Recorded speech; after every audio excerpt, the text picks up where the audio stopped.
સરદાર વલ્લભભાઈ પટેલ ભારતના શ્રેષ્ઠ રાષ્ટ્રપુરુષ, અખંડ ભારતના શિલ્પી. પરંતુ આજે વાત આપણે સરદાર વલ્લભભાઈ પટેલની નહીં, તેમના પુત્રી, શ્રેષ્ઠ પુત્રી મણિબહેનની કરવી છે.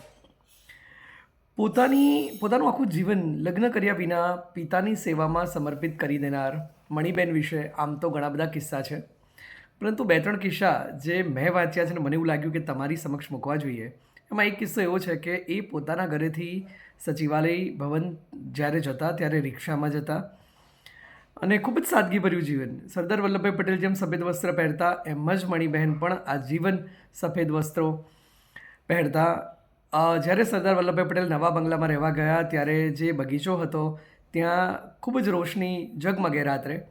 ત્યારે મણિબહેને કહ્યું કે આટલી બધી રોશનીની જરૂર નથી, આપણે એક જ બલ્બ રાખો અને જેને બગીચો જોવો હોય એ દિવસે આવે, રાત્રે રોશનીની કોઈ જરૂર નથી.